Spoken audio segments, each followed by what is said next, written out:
Hello, magandang umaga po sa inyong lahat, mga kapatid, mga kaibigan, mga customer. Magandang umaga po sa inyong lahat. Ako po ay magdidimo tungkol sa mga sakit at karamdaman ng tao. At ito ay mga simpleng mga dahon, mga sari-saring dahon na nakikita niyan. Ay papakita ko po sa inyo yung pagdidimo ko kung paano gagamitin yan. Tayo po muna ay magpasalamat sa Diyos na buong may kapal, na ang Amang nasa langit. Amang nasa langit, papasalamat po kami sa mga biyaya na ipinagkaloob mo po sa amin at sa buhay na ipinagkaloob mo po sa amin, Ama. Amang nasa langit, sa pangalan mo, Panginoong Hesukristo, na sa ngalan ng Ama at Anak at Espiritu Santo, hinihiling po namin, Ama, na basbasan mo kami ng iyong banal na Espiritu upang magkaroon po kami ng malinaw pag-iisip, magandang pangangatawan at ilayo po kami sa mga sakit at mga karamdaman. Panginoon, basbasan mo po, Panginoon, ang mga manunood ng FB channel at YouTube channel ko, Panginoon. Basbasan po sila ng iyong banal na Espiritu upang magkaroon po sila ng malinaw pag-iisip, magandang pangatawan at ilayo mo po sila sa mga sakit karamdaman. Maraming salamat po, Ama, sa pangalan mo Hesukristo na aming Diyos. Amen. Salamat sa Diyos. Tayo po ay dumako sa ating demo. Demo ng mga katutubo. Ako po ay isang katutubo ng Maharlika Tribal Kingdom. O kung tawagin ako ay si Dato Moral. That's my Dato Moral ng Tamangnon of Antipolo at Bicol region. Ngayon, magdidimo po ako para sa ating mga pangkalusugan sa katawan. At isa po ito sa mga dahon na ituturo ko sa inyo, na mga dahon, na mga sari-saring dahon. Ito mga kapatid, dito ko hinarvest yan dito sa paligid ng aking bukid. Inaalagaan kong mga tanim. Ayan, diyan po yun ang galing yan, mga kapatid. Ayan mga kapatid. Ayan, paikot po yan, mga punong kahoy, mga mangga, ay yung mga langka, ayan, mga langka, mga bignay, ayan, mga bignay, at mga kawayan. Ayan po, sari-sari mga meron pang nasa taas, kung tawagin sa amin ay ugub. Ayan pa yung mga suha niyan sa likod ng bahay. So ay nakapalibot ng bakod. May mga bakod po yan. Ayan. Ito po yung bahay kubo ko at bahay kubo po namin. Ayan, yan po yung mga kapatid, ang aming kubo dito sa bundok ng Antipolo. Ako po ay magdidimo tungkol dito sa ating mga pangkalusugan. Sasabihin ko muna ang mga pangalan ng mga dahon o talbos ng mga punong kahoy, mga prutas o mga dahon ng mga gulay. Ito po mga kapatid ang aking ididimo. Ayan po. Ito po ay dahon ng bignay. Bignay, kung saan maraming produkto ang nandito sa katawan ng bignay, maging ang bunga po nito. Ngayon wala pong bunga ngayon dahil hindi na po tagbunga. Lumipas sa mga nakaraang buwan ng October, November, December ang bunga po nito. Ang kung tawagin po ito ay bignay. Ito po ay pag nilalaga mo, ay makakatulong po ito sa may mga maga sa katawan o may mga infection sa katawan. Ito po ang halimbawa, namamaga ang iyong mga katawan dahil sa pagod o rayuma o namamaga na may mga sakit karamdaman, lalo may mga infection ng mga sugat. Ayan, makakatulong din po yan. Maraming klase ang gamot ng bignay. I-search nyo po yun sa YouTube. At malalaman nyo po ang mga kasagutan dyan sa napakaraming sakit na nagagamot ng bignay. Yung bignay ay halos mahigit 10 sakit ng tao ang kayang gamutin ng bignay. Ito naman ay kung tawagin ay santol. Ang santol naman ay nagbibigay ng magandang vitamina sa ating katawan. Ay avocado, sorry. Avocado pala ito. Avocado.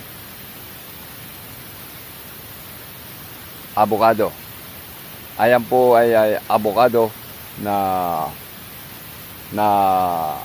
dahon. Marami po ang produkto ang magagamit natin sa katawan. Maging ang bunga nito ay napakaganda ang mga vitamina sa ating katawan. Ito ay inahalo din ko sa mga kung saan inahalo doon sa tubig sa paglalaga. Ganon din yung bignay. Okay. Maraming i-search nyo po sa YouTube channel ang mga produkto ng mga vitamins E hanggang D ang kanyang mga gamot ito. Ito naman ay kilala nyo ito. Dahon po ito ng mangga. Ayan, dahon ng mangga. Ito ay napaka-vitamina rin ang dahon ng mangga. Pero sa ngayon ay wala pang mga bunga ang mangga. Kaya ang ginagawa ko ay ilalaga to sa pagsasama-samahin ang 10 pirasong dahon ng mga prutas na to. Ito ay makakatulong doon sa mga gagawin nating demo o demonstration ng paglalaga kung paano ilalaga at iinumin ng isang tao para ang mga sakit at karamdaman ay makakapag-cleansing sa buong katawan natin at anuman mga sakit natin na karamdaman ay kanyang pagagalingin sa pamamagitan ng mga gamot na to, mga dahon na to at ang inyong pananampalataya sa Diyos ang makakapagpagaling ang ating Diyos amang nasa langit. Amen. Praise the Lord. Purihin siya. Ito naman ay ang dahon ng suha. Ito naman ang dahon ng suha. Ang dahon ng suha ay marami rin ang kagamutan ito. I-search nyo rin sa YouTube channel kung ano ang mga kagalingan ng mga suha na to. Sila ang magpapaliwanag sa iyo. Pero dahil ang mga bunga nito, patapos na ang bunga ng suha at ang iba ay mga nabubulok na ngayon. Ang iba, may natitira pa naman. Marami pa suha ang mga natitira sa puno. Pero patapos na siya. Kaya ang ginagawa nito ay nilalaga po ito mga kapatid. Ito naman ang kayumito. Ito naman kayumito. Ito naman kayumito ay nagsisilbi rin ng gamot sa ating katawan. Marami rin gamot ito. Simula sa iintik ang vitamin ito ay search nyo sa YouTube. Pero sinasama rin ito sa paglalaga ng inumin. Kung gagawin mong kape sa umaga, ayan ay makakatulong sa pang-digest ng ating mga katawan o mga sakit at karamdaman.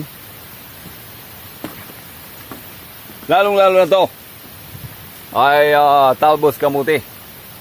Ang talbos kamuti ay kung kulang ka sa dugo ay nakakapadagdag to ng dugo. At maraming vitamina ang talbos kamuti sa ating katawan. Kaya ito ay nagbibigay ng iron at deficiency sa ating mga katawan. Ang kagandahan nito ay pampadagdag ng dugo. Ikaw ay mamumula gaya ng damit na to. Mamumula ang iyong dugo. Okay. Praise the Lord. Ito naman ay ang alugbati.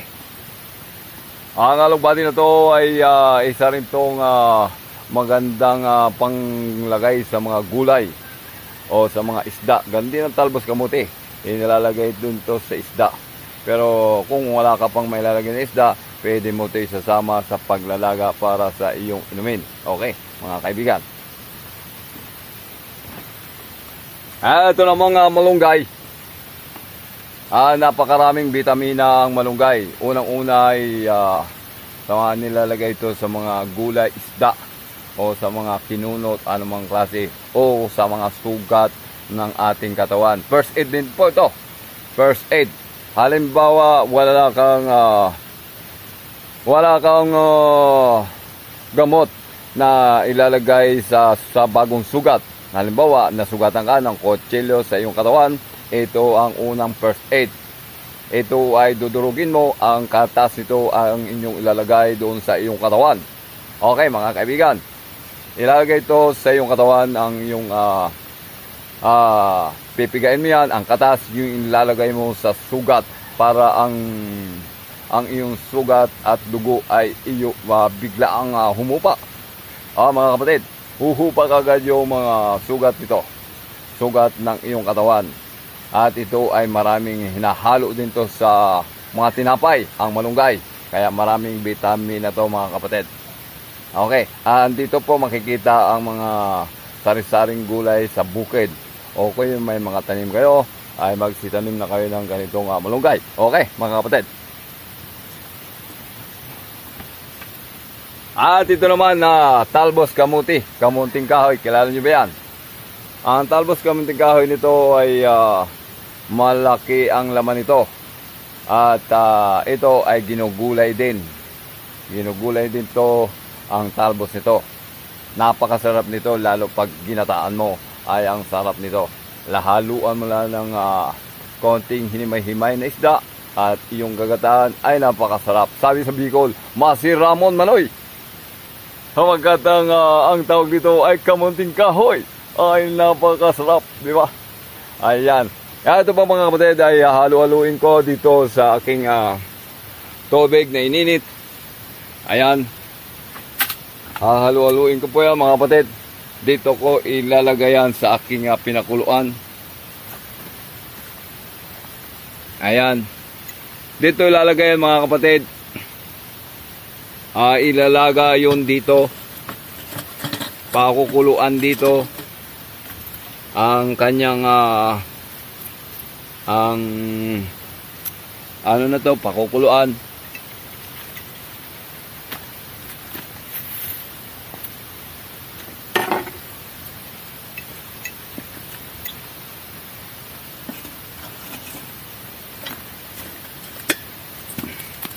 Ayan.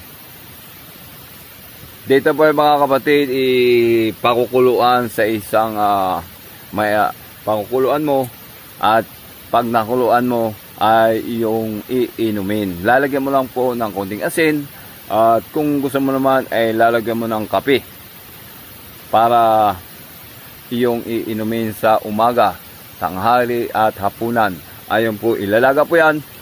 Yun po ang gagawin mong kape. Ayan, yung mga inipong kong mga dahon ng gulay, mga kapatid. Ayan. Pero bago mo mga kapatid ilalagay doon, linisan mo muna ng mabuti para hindi makasama yung mga dumi. Okay mga kapatid.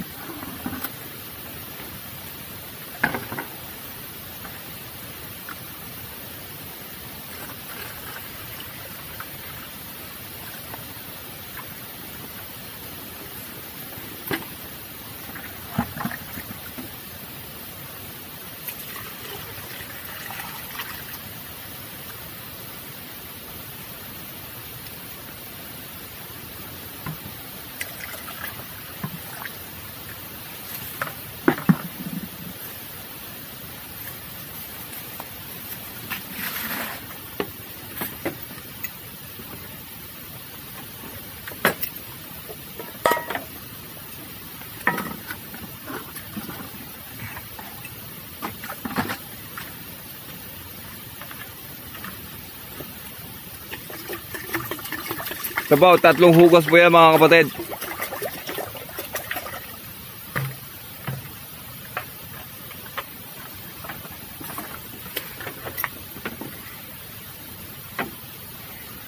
Isa, dalawa, 3. 3 hugas po yung mga kapatid ang paggagawa niyan.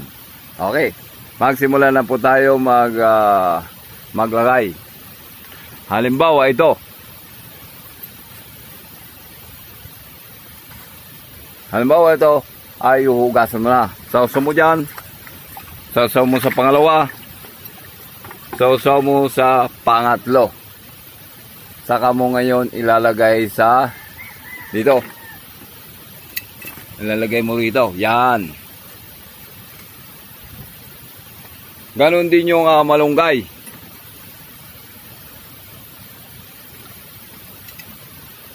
Ganon din yung malunggay.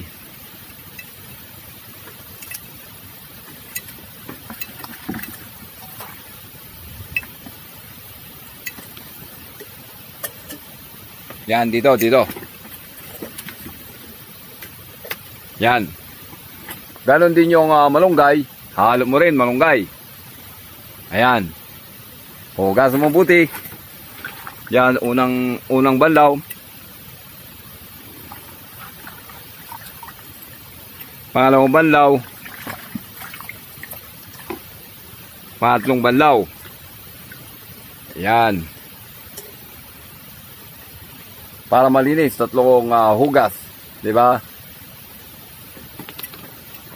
Ganoon din 'to.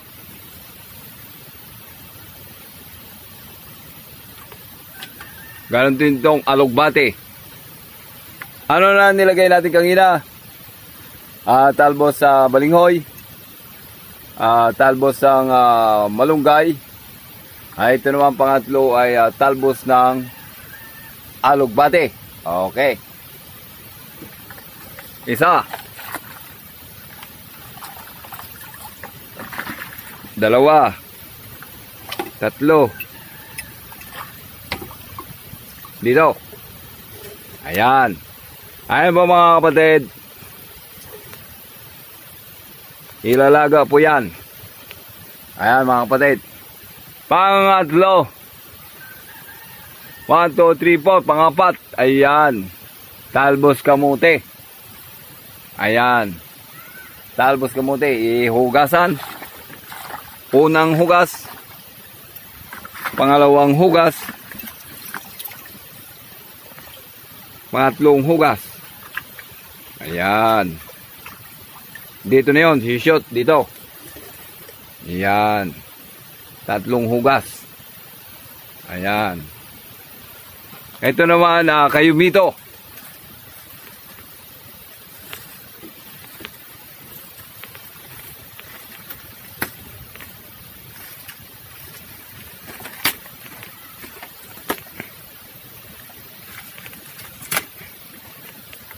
Ayan, kayumito. Ayan. Hinugas na. Pangalawang hugas. Pangatlong hugas. Diretso sa takore. Ayan, mga kapatid. Ito naman suwa. Ayan, suwa. Ayan, suwa. Ito naman, hugas dito. Unang hugas. Pangalawang hugas. Pangatlong hugas ay diretso na sa takore. Okay, di ba? Ito namang mangga. Ayan, mangga. Unang hugas. Pangalawang hugas. Pangatlong hugas ay diretso sa takore. Ayan, mga kapatid. Nakita nyo na mga kapatid ang pangatlong hugas. Okay. Ayun ay mangga. Ito naman ay bignay. Kukuha tayo ng malinis.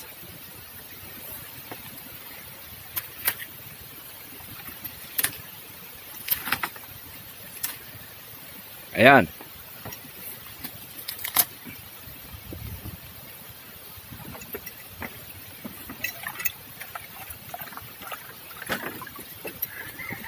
Pangalawang hugas. Pangatlong hugas. Ayun.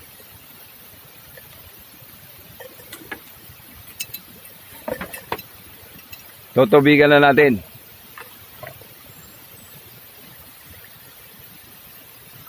Yan, ilalaga na yan.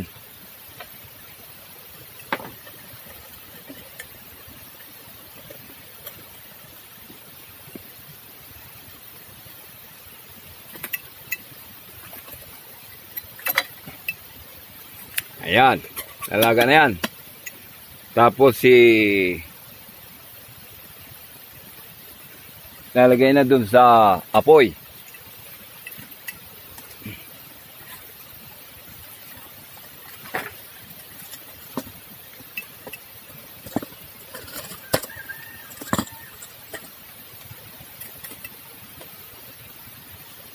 Ayan.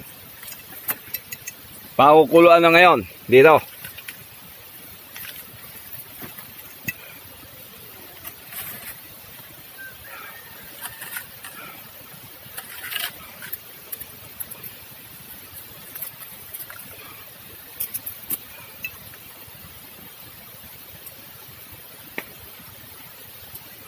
Dito mga kapatid, walang problema dito sa paggatong sapagkat napakarami akong panggatong dito.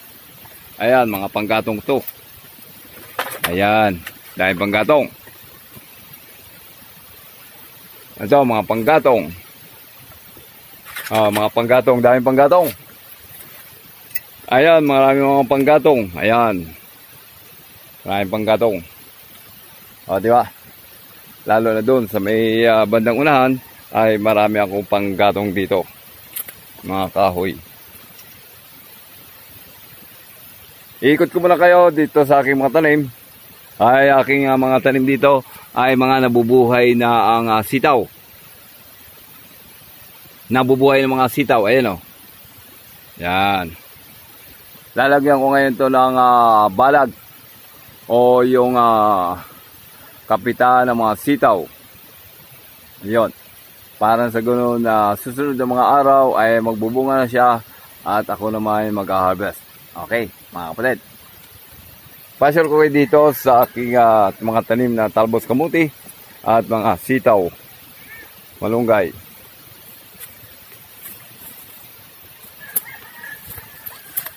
Ito. Magbubunga na ang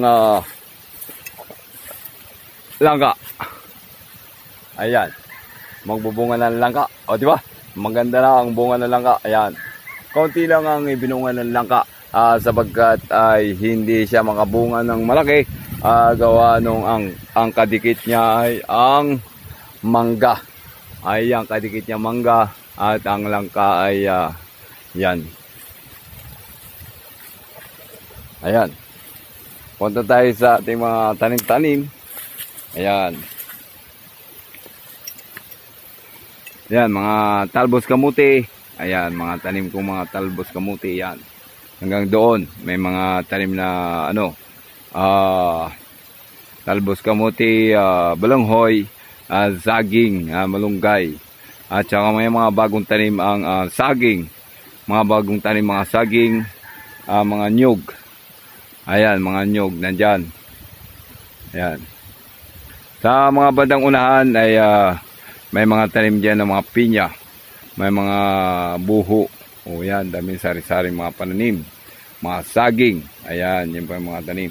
Hanggang doon, sa bilang bukod niyon, maraming mga tanim na sari-sari mga prutas at mga gulay. Ayan, may bulldozer na dyan bandang taas. Ayun po yung, ayun pa yung bakod hanggang doon, pababa. Yan.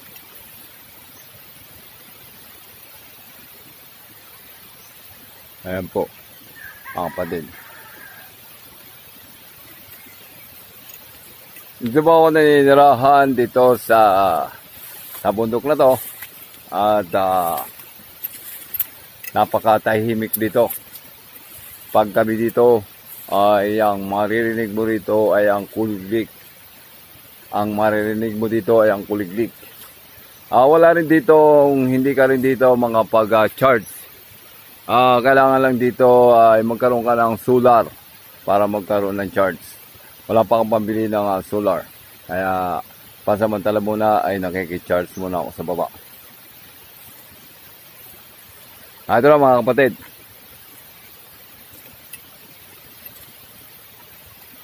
At ginagatungan ko na ang apoy para na sa ganoon ay maglalaga na tayo ng kape. Ayan.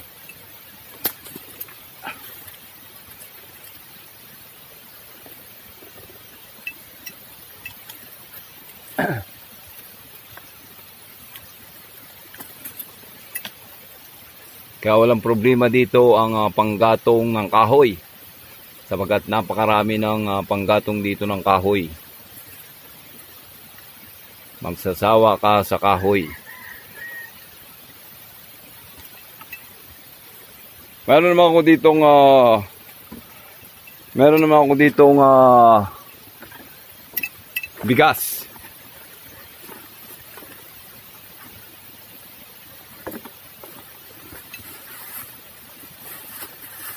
Meron akong biniling bigas dito. Ayan.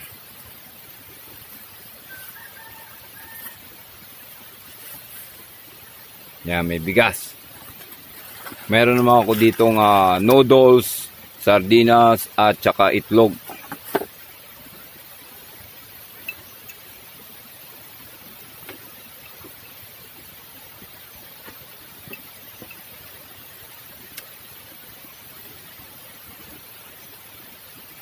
Meron naman ako ditong babasahin. Karunungan panghabang buhay. Ayan. Meron naman ako dito, ano ang itinuturo sa atin ng Biblia. Okay.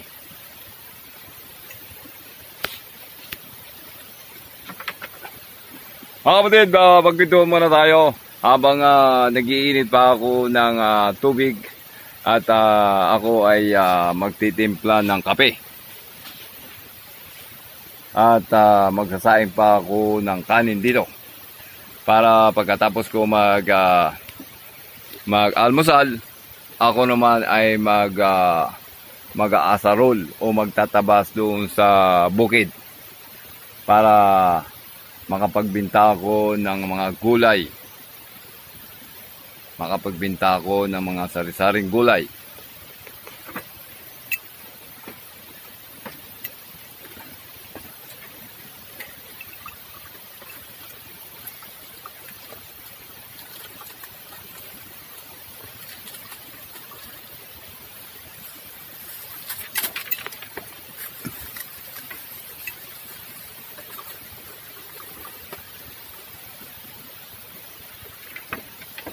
Ayan, may kape rin ako dito.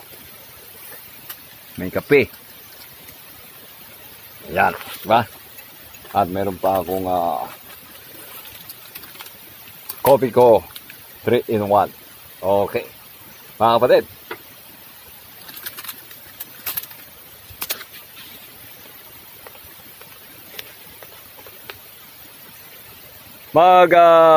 Prepare na ako ng kape.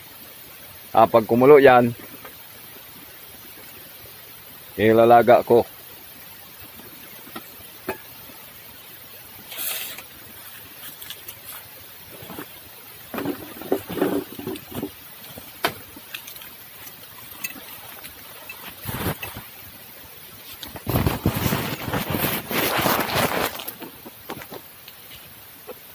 Yan.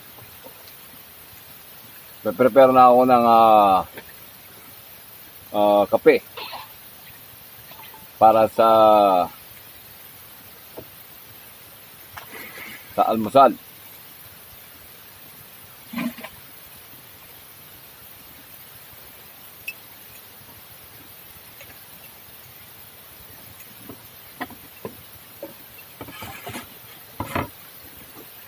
Ang inihalo doon sa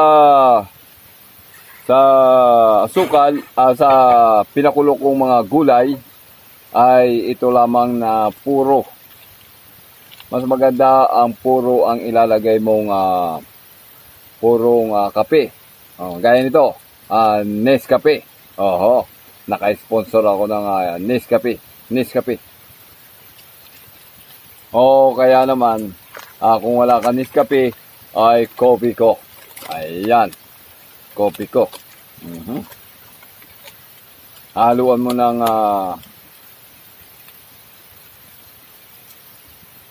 yan.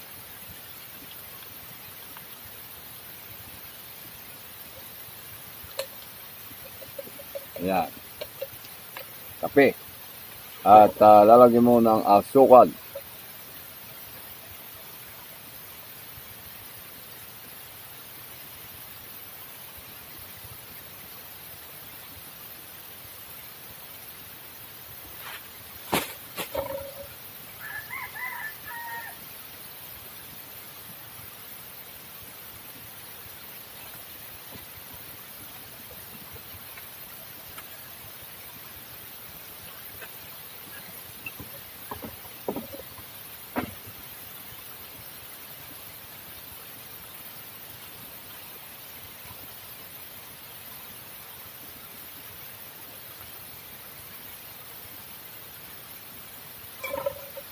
isang kutsara at kalahati lang. Baka masubrahan ka sa asukal ay masama naman. Kailangan katamtaman lang ang ilalagay mong asukal para hindi balanse lang. Hanggat ang asukal, kapag nasubrahan ka naman, ikaw ay magkakaroon ka ng diabetes. Di ba? Pero kung katamtaman lang, ay ikaw ay hindi magkakaroon ng diabetes.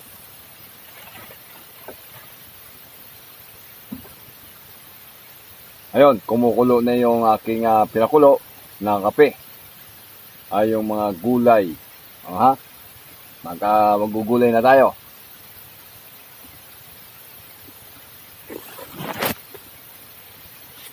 Ayan. Ibig sabihin, kumukulo lang yung nilaga ko kanina. Ito yun ay ang mga dahon na sari-saring dahon. Mga 10 klaseng mga dahon yun. Uulitin ko. Bignay. Pangalawa, avocado. Pangalawa, santol. Pangatlo, avocado, santol, at saka suha, at saka kayumito, at saka talbos kamuti, talbos ng malunggay, at alugbati, at talbos ng kamuting kahoy. O, di ba? 10 klase. Ayan. Ayan, kumulo na, mga brother. Ayan, kulong-kulo na. Pwede na tayo magkape.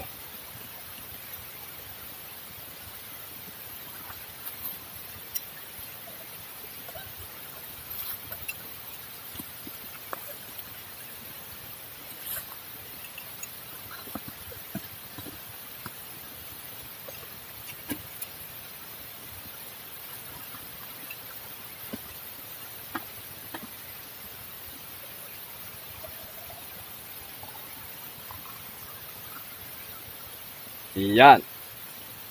Pulo na. Ibabalik mo pa uli yun doon sa kanyang lagayan para sa ganoon ay makakulong-kulo pa siya. Ayan.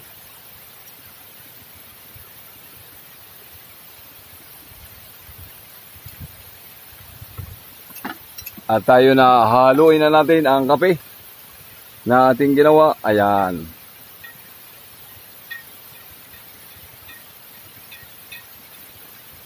Dahil yan ay kulong-kulo, iihipan mo muna. Baka ikaw ay mapasok ang iyong labi. Nangyari sa akin yan. Napasok ang aking labi sapagkat mainit pa pala. At bigla kong isinubo. Ayan, ang sarap mga kapatid. Ang sarap ng kape. 10 in 1. Ibig sabihin, 10 in 1 vegetable and fruit and vegetable. At aking pinakulo, ayan po ang ginamit kong kape. Ayan po ay makakatulong sa ating katawan. Gayahin niyo ako mga kapatid. Mga kaibigan, gayahin niyo po ako.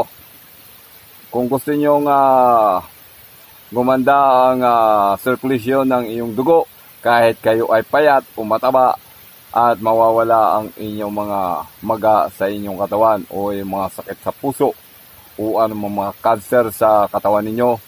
Gayahin nyo po yung mga inilatag ko, mga